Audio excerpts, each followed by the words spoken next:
Hi dear students, आपका स्वागत है क्लास 9th मैथ्स में। चैप्टर नंबर 11 एक्सरसाइज 11.4 के क्वेश्चन सॉल्व कर रहे हैं। आइए क्वेश्चन नंबर 8 देखिए। किसी भवन का गुंबद एक अर्धगोले के आकार का है। भवन का जो ऊपर का हिस्सा है वो किसी गुंबद की तरह है। गुंबद मतलब अर्धगोलाकार। भवन का जो ऊपरी हिस्सा है वो इस टाइप का है, अर्धगोला, हेमिस्फेरिकल शेप है, इसको गुंबद कहते हैं। ठीक है, चलिए और आगे चलिए। अंदर से इसमें सफ़ेदी कराने में रुपये 4,989.60 व्यय हुए। अब ये जो गुंबद के आकार का, ठीक है, कोई भवन है उसके ऊपर कैसे गुंबद के आकार का है। ठीक है, तो अंदर से इसमें क्या करना है, अंदर से इस पर सफ़ेदी करनी है, वाइट वॉश होना है अंदर, ऐसे अंदर से वाइट वॉश यूँ।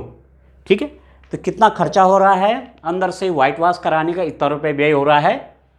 यदि सफ़ेदी कराने का व्यय रेट, वाइट वॉशिंग कराने का रेट क्या है, ₹20 प्रति वर्ग मीटर। एक वर्ग मीटर पर 20 रुपये खर्चा आता है। ठीक है, तो ज्ञात कीजिए, क्या क्या ज्ञात करना है। गुंबद का आंतरिक वक्र पृष्ठीय क्षेत्रफल, inside surface area of the dome, गुंबद के अंदर के हवा का आयतन, volume of the air inside the dome. ठीक है, a dome of a building is in the form of a hemisphere. Hemisphere की फॉर्म का है ऊपर का हिस्सा किसी बिल्डिंग का। ठीक है, from inside it was white washed, अंदर से उस पर वाइट वॉश होना है। यह है किसी भवन का ऊपर, कोई बिल्डिंग है उसका ऊपर का हिस्सा इस रूप का है, हेमिस्फेरिकल शेप, डूम शेप का है, इसके अंदर वाइट वॉश होना है। तो वाइट वॉश जब होता है, जब पेंट होगा तो किस पे होगा, इसके सरफेस पे होगा। ठीक है ना, तो इसके पृष्ठीय क्षेत्रफल पे होगा। वक्र पृष्ठ आप कह सकते हैं, वक्र पृष्ठीय क्षेत्रफल पे पेंट होना है। ठीक है, और जो पेंट हुआ उस पर, वाइट वॉश जो हुआ उस पर इतने रुपये खर्चा हो रहा है, 4,989.60। If the cost of the white washing is, किस रेट से वाइट वॉशिंग हो रही है, ₹20 पर स्क्वायर मीटर। 1 स्क्वायर मीटर पर इतना खर्चा हो रहा है। फाइंड द, क्या क्या फाइंड आउट करना है, inside surface area of the dome, dome का inside surface area, volume of the air inside the dome, उस डूम के अंदर कितनी हवा होगी। अब आप ध्यान दीजिए इन क्वेश्चंस को। गुंबद का आंतरिक वक्र पृष्ठीय क्षेत्रफल, ठीक है, inner surface area of the dome, dome का अंदर का सरफेस एरिया। ठीक है, तो ये क्या हो गया, ये होगा इसका फॉर्मूला। अब हेमिस्फेरिकल है, अर्धगोलाकार है, तो ये क्या है, इस सरफेस एरिया है, तो 2πr² हो जाएगा इसका सरफेस एरिया। ठीक है, किसी बॉल का, किसी गोले का पृष्ठीय क्षेत्रफल कितना होता है, 4πr²। तो ये आधा है उसका, हेमिस्फेरिकल है तो 2πr²। 2πr² इसका इनर सरफेस एरिया हो जाएगा, अंदर का ही क्षेत्रफल हो जाएगा। और गुंबद के अंदर हवा का आयतन, volume of the air inside the Doom, इस डूम के अंदर कितनी हवा आएगी। तो प्रश्न किस चीज़ का है, इसके अंदर कितना एयर आएगी, इसके अंदर कितना पानी आ सकता है। बाय द वे मैंने ऐसा कर दिया इसको, कितना पानी आ सकता है, यहाँ पर हवा की बात है, तो इसके अंदर कितनी हवा आएगी।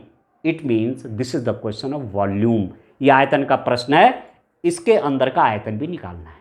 ठीक है ना। तो चलिए, माना मैंने कहा, माना गुंबद का आंतरिक पृष्ठीय क्षेत्रफल, वक्र पृष्ठीय क्षेत्रफल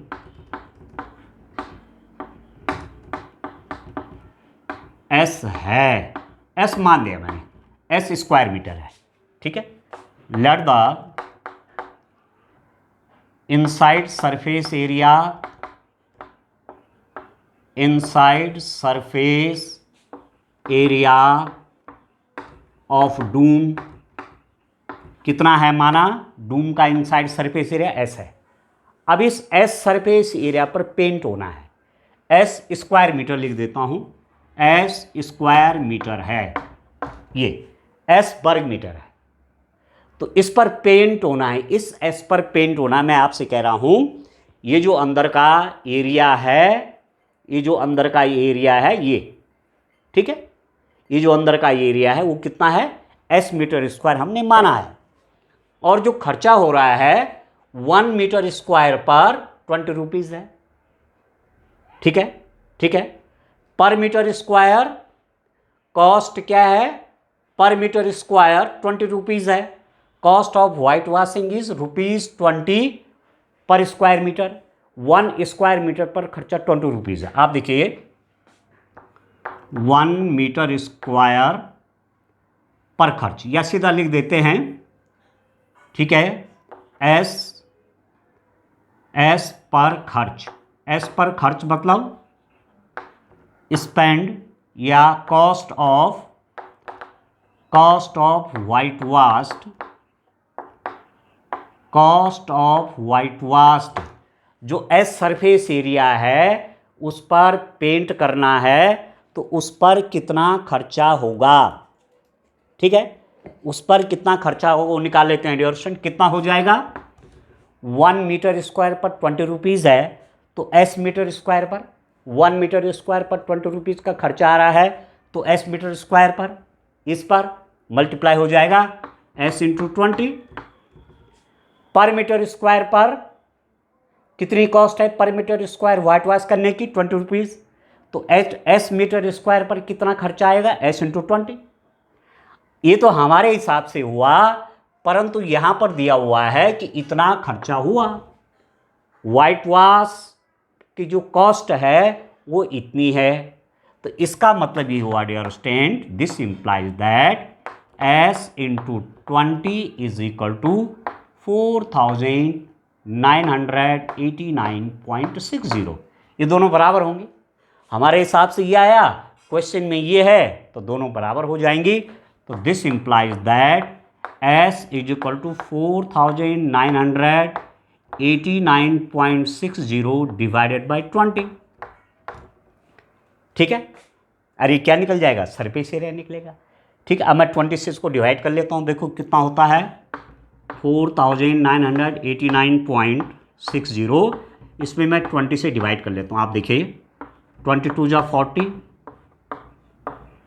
24 जा 80, फिर 8 89, 24 जा 80, कितना बच गया 9, डेसिमल है यहाँ ले लीजिए 96, 24 जा 80 और ये 6 बच गया, तो 23 जा 60। तो जो सरफेस एरिया हो गया वो आ गया 4989.60 था ना, 4989.60 में 20 से डिवाइड कर रहे हैं, तो कितना आएगा डियर स्टूडेंट, ये 1 मिनट इसको देखते हैं। डियर स्टूडेंट यहाँ पर डिवीज़न में कुछ गलती हो गई है, आप देखो 49 में 22 जा 40, ठीक है, 9 आ गया, 8 आ गया, 24 जा 80, 8 9 में से 8 गया 1, आया समझ में, 9 में से 8 गया 1, 189 है ये, तो कितने टाइम बाद कितने टाइम जाएगा इसमें, 180 हो गया ना, 189, इसको आप करेक्ट कर लेंगे, 189 में डिवाइड कर रहे हैं, तो 29 जा 180, अब आ गया 9, ठीक है, 9 माइनस करके आ गया, डेसिमल यहाँ लगा लीजिए 6, 24 जा 80, 6 1 1 0 और बढ़ गया, ठीक है, तो 8 हो गया 160, 249.48 ये हो गया, ये एस की वैल्यू हो गई, इसको मैं लिख दूंगा दिस इज इक्वल टू कितना हो जाएगा डियर स्टूडेंट, 249.48 मीटर स्क्वायर। वो जो डूम है, वो जो गुंबद है, उसका इनर सरफेस एरिया, अंदर का वक्र पृष्ठीय क्षेत्रफल ये हो गया। ठीक है, तो एक क्वेश्चन तो हमारे पास निकल गया। कितना निकल गया?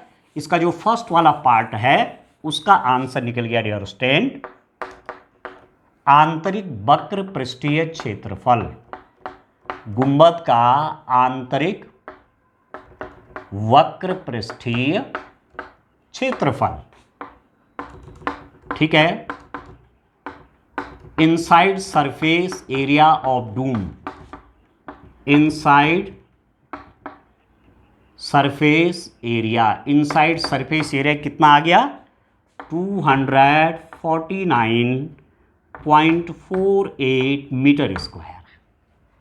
ठीक है डियर स्टूडेंट, 249.48 मीटर स्क्वायर ये आ गया। ठीक है, तो पहला वाला पार्ट तो हो गया इसका।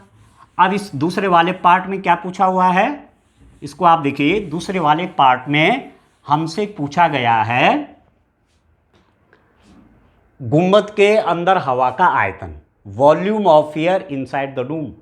तो वॉल्यूम ऑफ एयर, इस डूम के अंदर, जो बिल्डिंग के ऊपर ऐसा डूम ये है, ये गुंबद है, इसके अंदर हवा कितनी आएगी, एयर कितनी होगी इसके अंदर, इसका मतलब इसका वॉल्यूम निकालना है, इसका आयतन निकालना है। तो यहाँ आप देखिए सेकंड वाला पार्ट, तो अपने आप में क्या है ये, इसको आप देखिए, ये जो शेप है, ये जो आकार है, ये अर्धगोला है, हेमी स्पेरिकल शेप है इसका। जो गुंबद है, डूम है, इसका शेप कैसा है, हेमी स्पेरिकल, अर्धगोलीय। और अर्धगोले का आयतन क्या होता है, गोले का आयतन, volume of sphere 4/3 pi r cube, और अर्धगोले का, हेमी स्फीयर का 2/3 पाई आर क्यूब। तो इसका जो वॉल्यूम होगा 2/3 पाई आर क्यूब होना है। ठीक है, तो उसको निकालने के लिए 2/3 पाई आर क्यूब निकालने के लिए मुझे आर चाहिए। ठीक है, मुझे क्या चाहिए, आर। तो आर कहाँ से आएगा, आर यहाँ से आएगा। देखो ये सरफेस एरिया है इसका, ये हेमिस्फेरिकल डूम जो है, ठीक है, अर्धगोलाकार जो गुंबद है, उसका सरफेस एरिया से मुझे आर मिलेगा। सीन्स आप लिख सकते हैं 2 pi r square is equal to 249.48, क्योंकि जो डूम है वो कैसा है, हेमिस्फेरिकल शेप का है, अर्धगोला टाइप का है। तो अर्धगोले का पृष्ठीय क्षेत्रफल, सरफेस एरिया, ये होता है 2 pi r square. It means 2 pi r square ये है। ठीक है, अब वैल्यू देख लिए, पाई की वैल्यू रखिए 22/7 into r square is equal to 249.48, 7 की मल्टीप्लाई यहाँ 2 into 22 into r square is equal to 249.48 into 7। तो आर स्क्वायर की आप वैल्यू निकालना चाहेंगे तो ये इसके नीचे आ जाएगा 249.48 इंटू 7 डिवाइडेड बाई 2 इंटू 22। ये हो गया r square. R square is equal to 249.48 into 7 divided by 2 into 22। ठीक है, अब 2 से कैंसिल कर लेते हैं। 2 1 जा 2, 2 2 जा 4, 2 4 जा 8, डेसिमल लगा लो 14, 2 7 जा 14 और 2 4 जा 8। ठीक हो गया। अब 11 से काटते हैं इसको। पहले एक बार 2 से और काट लीजिए, यहाँ पर 11 आ जाएगा 2 से काटने पर। 2 से इसको काटूंगा, 2 छक्के 12, 2 दूने 4, 10 नंबर लगेगा, 2 3 6, ठीक है, 2 सते 14। अब ये 11 से कटेगा, कितनी बार कटेगा देखो, 11 5 जा 55, 7 बचेगा 73 हो जाएगा, डेसिमल आ जाएगा 73, 66 और ये हो जाएगा 77, ये आ गया। तो आर स्क्वायर हमारे पास आ गया 5.67 इंटू 7।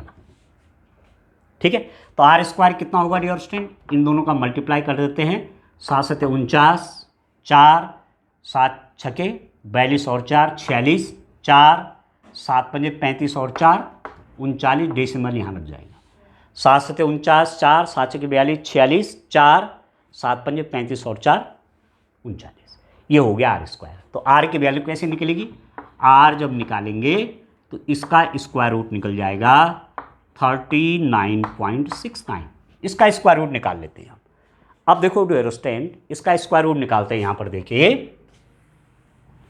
कितना आएगा स्क्वायर रूट, देखिए सरल सा तरीका मैं आपको स्क्वायर रूट निकालने का बताता हूँ। यहाँ देखिए 39.69, इसके दो पार्ट हैं, डेसिमल से पहले और डेसिमल के बाद। तो डेसिमल से पहले का पेयर बनाइए, ठीक है, ऐसे एक पेयर बन गया, और डेसिमल के बाद के भी पेयर बनाइए, ये जोड़ा बन गया। अब आप देखो 6 6 जा 36, 6 में 6 प्लस होगा 12, ये हो जाएगा 3, डेसिमल लगा लीजिए, और जब उतरता है पूरा पेयर उतरेगा, तो ये हो गया 69। तो 3 टाइम जाएगा, 3 3 जा 9, 3 2 जा 6, ये हो गया। तो आर की वैल्यू आ गई डियर स्टूडेंट 6.3। मतलब जो रेडियस आई इस गुंबद की, इस डूम की जो रेडियस आई, त्रिज्या आई, वो आ गई 6.3 मीटर। ठीक है, अब इसका वॉल्यूम निकाल लेते हैं। ठीक है ना, हमको वॉल्यूम पूछा गया था, गुंबद के अंदर के हवा का आयतन, volume of the inside the dome. ठीक है ना, वॉल्यूम तो निकालना है, ठीक है ना, आयतन निकालना है। तो अब आप देखो गुंबद का आयतन या गुंबद के अंदर हवा का आयतन, गुंबद के अंदर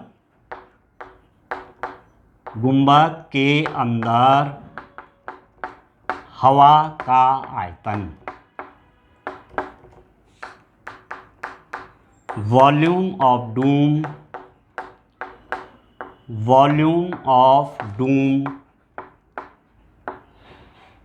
volume of air, volume of air inside the Doom. क्या हो जाएगा डियर स्टूडेंट, गुंबद के अंदर हवा का आयतन, गुंबद किस शेप का है, हेमीस्फेरिकल शेप का है। वो जो डूम है वो हेमीस्फेरिकल शेप का है। जो गुंबद है वो क्या है, अर्धगोलाकार, अर्धगोला है वो, और उसका आयतन कितना हो जाएगा 2/3 पाई आर क्यूब। स्फेयर का वॉल्यूम 4/3 पाई आर क्यूब। तो हेमी स्फेयर है, आधा स्फेयर है, आधा गोला है, तो उसका वॉल्यूम ये हो जाएगा। तो अब वैल्यू रख लेते हैं 2/3 पाई कितना हो गया 22/7। आर क्यूब का मतलब होता है आर इंटू आर, आर है 6.3, तो 6.3 इंटू 6.3 इंटू 6.3। ठीक है, अब 3 से पहले काट लीजिए, 3 2 जा 6, 2.1, 7 से काट लीजिए, 7 3 जा 0.3 हो जाएगा, ये कट जाएगा डियर स्टूडेंट। तो ये कितना आ गया, 2 और 22 का मल्टीप्लाई 44 इंटू 6.3 इंटू 6.3 इंटू 0.3। अब केवल मल्टीप्लाई करना है, इसका पहले मल्टीप्लाई कर देते हैं, फिर इसका मल्टीप्लाई, फिर अल्टीमेटली मल्टीप्लाई हो जाएगा डियर स्टूडेंट। आप देखिए यहाँ मैं कर लेता हूँ इसको, बस कैलकुलेशन है, बाकी कंसेप्ट बिल्कुल आपका क्लियर होना चाहिए कि फॉर्मूला कौन सा लगना है। ठीक है, तो डूम के अंदर एयर निकालनी है, उस गुंबद के अंदर की हवा निकालनी, हवा चेक करनी है कितनी हवा वहाँ है। तो simple, you have to find the volume. और वो क्या है, अर्धगोला है, हेमिस्फेरिकल शेप है, इसलिए उसका वॉल्यूम 2/3 पाई आर क्यूब हो जाएगा। ठीक है, अब मैं इसका और इसका पहले मल्टीप्लाई कर लेता हूँ। 44 और 3 का कितना हो जाएगा, 4 3 12, 4 3 12 और 1 13, 13.2 हो जाएगा। इसका और इसका मल्टीप्लाई, 4 3 12 को 2 हासिल 1, 4 3 12 1 13 इंटू 6.3 इंटू 6.3, तो 13.2 इंटू 6.3 और 6.3 का मल्टीप्लाई कर लेते हैं। 6.3 और 6.3 का मल्टीप्लाई 3 3 जा 9, 6 3 कितना हो गया 18, 3 3 9, 6 3 18, 6 3 18 का 8 1, 6 6 36 1 37, 9 8 8 16, ये हो गया 1 2, डेसिमल यहाँ लग जाएगा। ठीक है, 3 3 9, 6 3 18, 6 3 18 1, 6 6 36 और 1 37, 9 1 9, ये हो गया। तो इसका और इसका मल्टीप्लाई हो गया 39.69। अब इन दोनों का मल्टीप्लाई कर लेते हैं। ठीक है डियर स्टूडेंट, बस तब वही आंसर हो जाएगा। तो चलिए इन दोनों का मल्टीप्लाई कितना हो जाएगा, 39.69 इंटू 13.2 कितना हो जाएगा डियर स्टूडेंट, 9 दूनी 18 का 8 1, 6 दूनी 12 13 का 3 1, 9 दूनी 18 19 का 9 1, 3 दूनी 6 1 7, ठीक हो गया। 9 3 27 का 7 2, 6 3 18 20 का 0 2, 9 3 7 29 2, 3 3 और 2 11, ठीक हो गया। फिर 1 से 9 6 9 और 3 3969, तो कितना हो गया ये 8 10, 9 और 1 10, 9 19 का 9 1, 9 और 2 16, 23 का 3 2, 9 और 1 10, 12 का 2 1, 3 और 1 4 और 1 5, ये आ गया मल्टीप्लाई। ठीक है डियर स्टूडेंट, और डेसिमल कहाँ पर लगेगा 1 2 3, 1 2 3 यहाँ पर लग गया। ठीक है, तो ये आ गया लगभग 523.908। अब आप डेसिमल के बाद चाहो तो एक अंक तक आंसर लिख सकते हैं। तो अप्रोक्सीमेट वैल्यू जब लिखते हैं ऐसा लिखते हैं, तो ये हो गया 523.9। बाकी छोड़ दीजिए, केवल एक अंक तक ही आंसर लिख रहा हूँ। वॉल्यूम निकल रहा है, आयतन निकल रहा है, डूम का गुंबद का आयतन निकल रहा है, तो ये हो गया m3 523.9 m3। तो गुंबद के अंदर जो हवा का आयतन है, volume of the air inside the Doom, वो ये आ गया। ठीक है, चलिए नेक्स्ट क्वेश्चन सॉल्व करते हैं डियर स्टूडेंट। आइए क्वेश्चन नंबर 9 देखते हैं डियर स्टूडेंट। क्वेश्चन नंबर 9 देखिए, लोहे के 27 ठोस गोलों को पिघलाकर जिनमें से प्रत्येक की त्रिज्या r है और पृष्ठीय क्षेत्रफल s है, एक बड़ा गोला बनाया जाता है। 27 छोटी छोटी गोलियों का एक बड़ा गोला बना दिया, 27 छोटी छोटी गोलियां हैं, उनको पिघलाकर एक बड़ा गोला बना दिया गया है, जिसका पृष्ठीय क्षेत्रफल पृष्ठीय क्षेत्रफल s है। वो नया वाला जो बना, ओके तो लोहे के 27 गोलों को पिघलाकर जिनमें से प्रत्येक की त्रिज्या, वो जो 27 गोलियां हैं उनमें से एक की त्रिज्या s है और पृष्ठीय क्षेत्रफल उनका s है, एक का एक बड़ा गोला बनाया जाता है। उस 27 को पिघला के एक बड़ा गोला बनाया, जिसका पृष्ठीय क्षेत्रफल उस नए का, जो 27 गोलियों को पिघला करके नया गोला बनाया गया है, उसका पृष्ठीय क्षेत्रफल सरफेस एरिया ये है।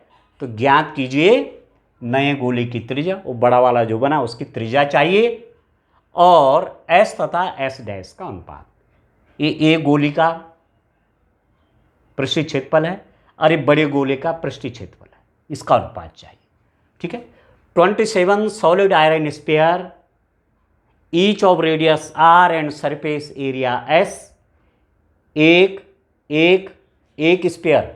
ठीक है, जो 27 स्पेयर उनमें से एक स्पेयर के रेडियस r है और सरफेस एरिया s है।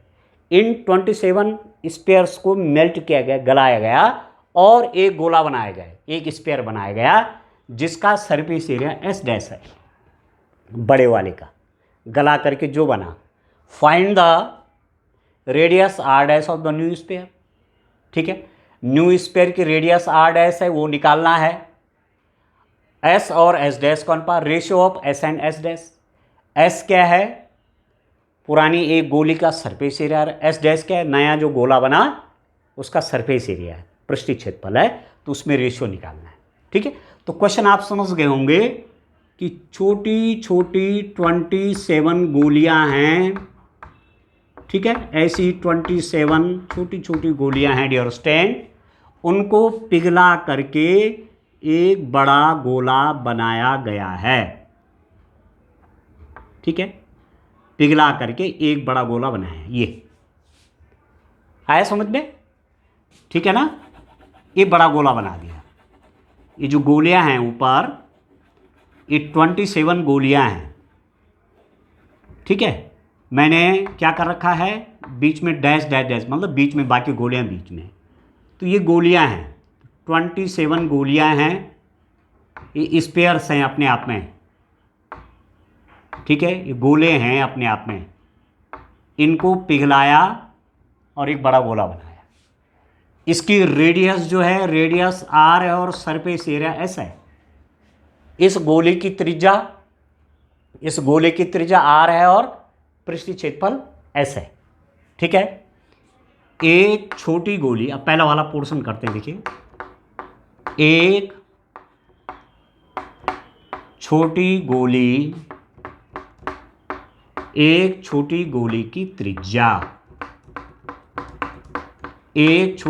की त्रिज्या कितनी होगी डियर स्टूडेंट?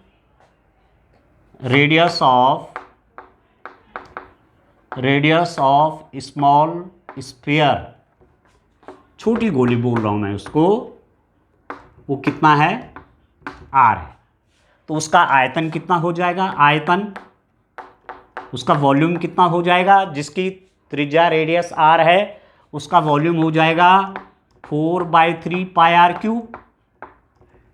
ये तो होगा 4/3 पाई आर क्यूब वॉल्यूम हो जाएगा, क्योंकि आर रेडियस है और क्या है, वो गोला है, स्फीयर है। ठीक है, तो 27 गोलों का आयतन, 27 गोलों का आयतन, वॉल्यूम ऑफ 27 स्फीयर्स। वो छोटी छोटी गोलियां कितनी हैं? 27 है ना, उनका वॉल्यूम कितना होगा? ए का तो इतना है, तो 27 का हो गया 27 into 4/3 pi r cube. Idea समझ में? एक गोली का ये आयतन है, तो 27 है, वो 27 है, उसका वॉल्यूम ये हो जाएगा। अब जो है, इस बात को आप देखिए, माना 5 गिलास हैं पानी के, वो भरे हुए हैं, 5 गिलास पानी के हैं, वो भरे हुए हैं। ठीक है, तो प्रत्येक गिलास का आयतन, मतलब जितना पानी का आयतन होगा उतना ही गिलास का आयतन होगा। तो 5 गिलासों का पानी आपने जग में डाल दिया और वहाँ उसका आयतन देखा, तो आयतन उतना ही निकलेगा, उस जग में पानी का आयतन उतना ही निकलेगा जितना उन 5 गिलासों में पानी का आयतन है। एक गिलास का पानी का आयतन प्लस दूसरे गिलास का पानी का आयतन प्लस तीसरा प्लस चौथा प्लस पांचवा, ये पांचवा आयतन जोड़ा वो बराबर होगा, क्योंकि हमने वो सारा पानी जग में डाल दिया है, उस जग के पानी का आयतन के बराबर। क्लियर हो गए? 5 गिलासेस ले रहे हैं, वाटर से फिल कर दिए गए हैं।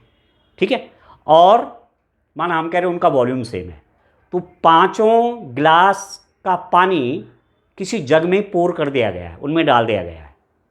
तो जग में जो वाटर का वॉल्यूम होगा वही तो वॉल्यूम होगा जो 5 गिलासों में पानी का आयतन है। ठीक है, उन 5 गिलासेस में जो वाटर वॉल्यूम है प्लस करके is equal to volume of the water in jug, क्योंकि वही हमने डाल दिया है। तो वही बात है कि एक गोली का आयतन ये है 27 का, ये है, इसी से बड़ा गोला बनाया गया है ये, तो इसका आयतन भी ये तो होना है। ठीक है, तो मान लेते हैं नया का दे रखा, देखो radius r dash of new sphere. ठीक है, नए गोले की त्रिज्या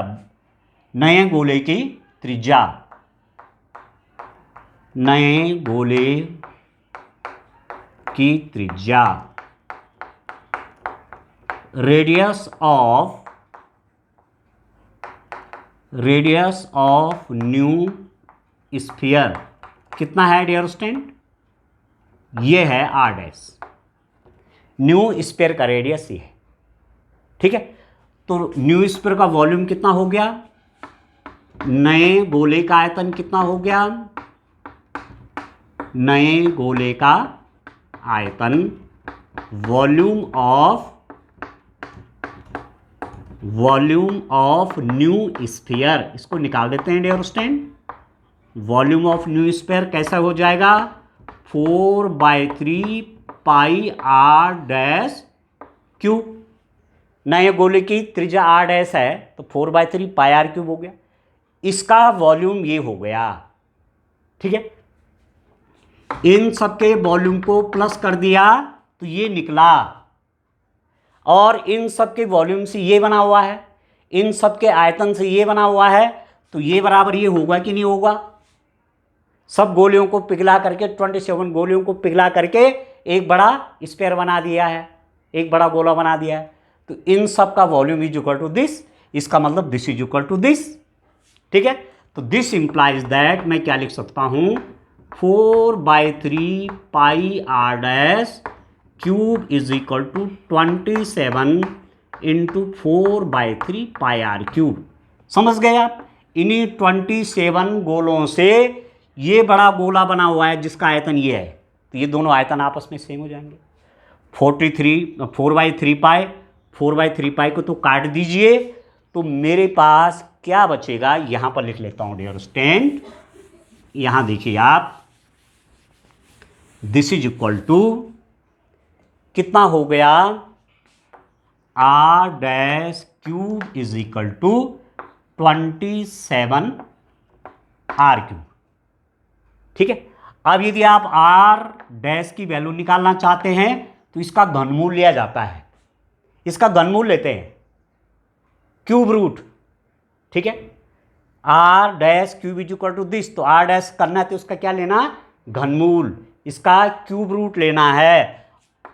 और इसको मैं ऐसा भी लिख सकता हूं, 3r into 3r into 3r, 3 3 जा 9, 3 जा 27, r into r into r, r cube.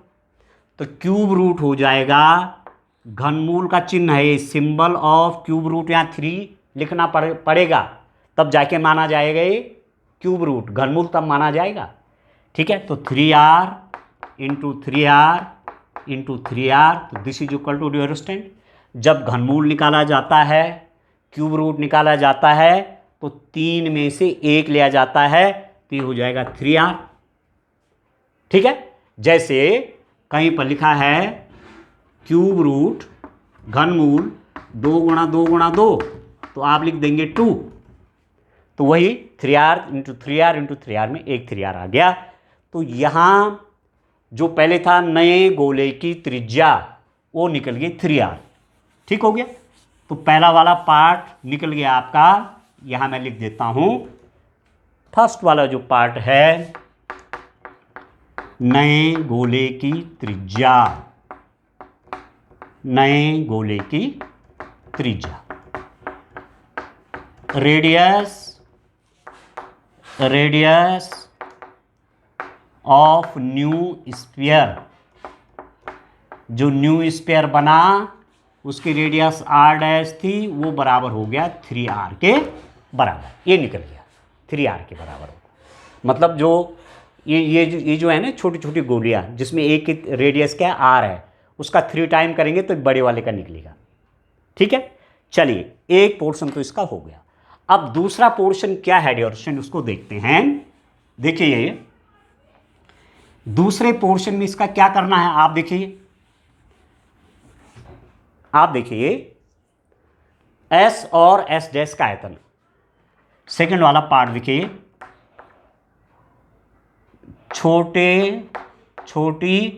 एक छोटी गोली, एक छोटी गोली का पृष्ठीय क्षेत्रफल, एक छोटी गोली का पृष्ठीय क्षेत्रफल, surface area of small sphere.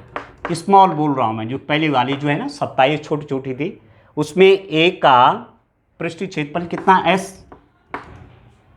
ठीक है, एक गोली का, और रेडियस कितनी उनके R, तो ये कितना हो जाएगा 4πr², होगा नहीं होगा।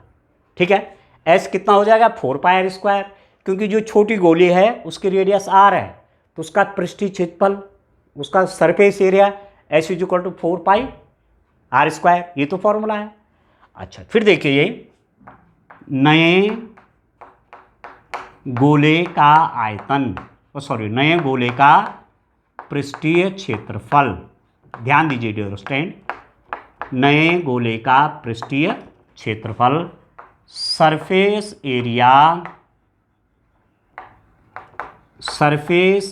ऑफ न्यू स्फीयर, वो कितना एस डैश है, एस डैश है तो उसका एरिया हो जाएगा सरफेस एरिया 4πr², 4πr², ठीक है डियर स्टूडेंट, 4πr² हो गया, क्योंकि नया जो गोला है ना ये, इसकी रेडियस r डैश है, तो सरफेस एरिया कितना हो जाएगा 4πr², और r डैश की वैल्यू आपको मालूम है s is equal to 4π into मेरे पास r डैश आ रखा 3r, तो r डैश की जगह 3r, तो 3r², तो कितना हो जाएगा 4π into 3r into 3r, 3r का स्क्वायर कितना हुआ 3r इंटू 3r, तो 3 3 जा 9, r इंटू r, r² हो गया।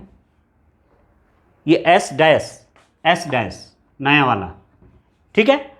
अब देखो डियर स्टूडेंट दो चीज आ गई, एक है s, देखो यहां पर ध्यान दीजिए, s है हमारे पास, s मतलब छोटी गोली जो थी, s है 4πr², और s डैश आया 4π इंटू 9r², ठीक हो गया।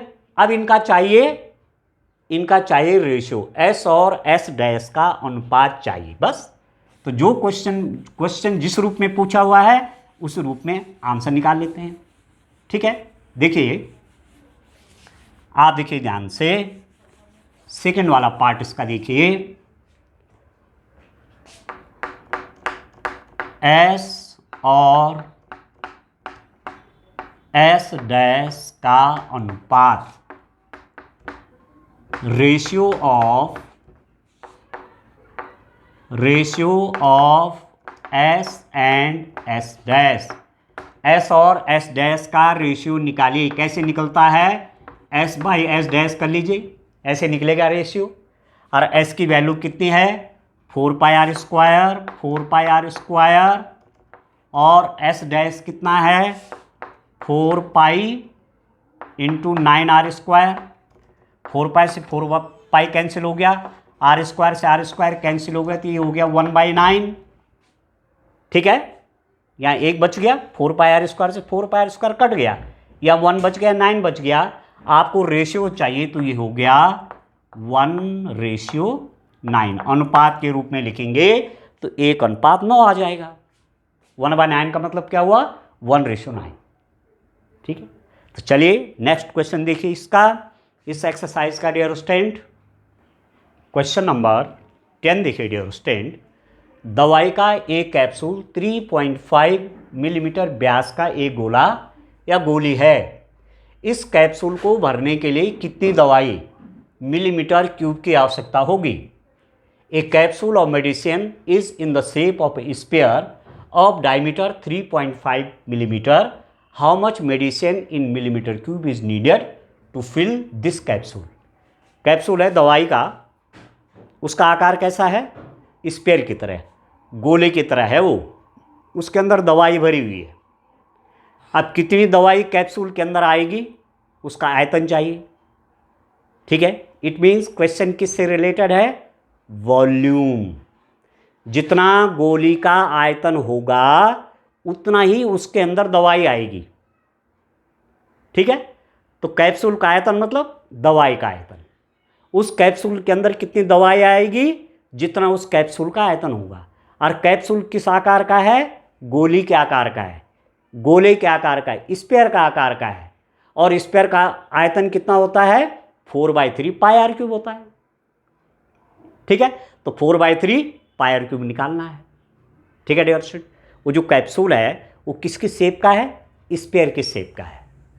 तो वो जो स्फेरिकल कैप्सूल है उसका वॉल्यूम जो होगा, स्फेरिकल कैप्सूल का जो वॉल्यूम होगा उतना ही तो उसके अंदर मेडिसिन आएगी। उस कैप्सूल के अंदर कितनी मेडिसिन आएगी? जितना उस कैप्सूल का वॉल्यूम होगा। और कैप्सूल का वॉल्यूम मतलब उस गोली का आयतन, उस स्फीयर का वॉल्यूम, क्योंकि जो कैप्सूल है वो स्फेरिकल शेप का है।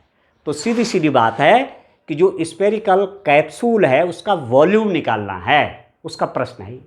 ठीक हो गया उसमें। अब देखो हमारे पास क्या दे रखा है, कैप्सूल का व्यास दिया हुआ है। कैप्सूल जो कि किस शेप का है? गोली, गोले के आकार की है। कैप्सूल का व्यास, diameter of capsule, diameter of capsule, capsule का डायमीटर है 3.5 मिलीमीटर। अब इसका वॉल्यूम निकालना है, आयतन निकालना है, तो रेडियस चाहिए। ये तो डायमीटर है, व्यास है, तो रेडियस निकाल लेते हैं। रेडियस, त्रिज्या कितनी होगी डियर स्टूडेंट? त्रिज्या हो जाएगी 3.5/2 मिलीमीटर। जो डायमीटर है उसका हाफ कर दिया तो रेडियस निकल जाएगी। ठीक है। अब देखो कैप्सूल का आयतन, कैप्सूल मतलब गोली, गोला है वो, गोली का आयतन। वॉल्यूम ऑफ कैप्सूल, कैप्सूल का वॉल्यूम निकाल लेते हैं। Volume of spherical capsule, spherical capsule का वॉल्यूम कैसे निकलेगा? ये निकलेगा 4/3 πr³ से, क्योंकि कैप्सूल स्फेरिकल शेप का है। कैप्सूल जो है गोली के आकार का, गोले के आकार का है, तो उसका आयतन इतना निकलेगा। अब आप देखो 4/3, पाई की वैल्यू रख लीजिए 22/7, r³ r³ means r into r, और r कितना है? ये है, तो 3 बार गुणा हो जाएगा 3.5/2, 3.5/2 इंटू 3.5/2, ये r है। और r³ means r into r, तो this into this into this. अब काट दीजिए, 2 2 जा 4, 2 से 1 कटेगा 11 टाइम्स। ठीक है डियर स्टूडेंट। 7 5 जा 35.5 हो जाएगा। ठीक है।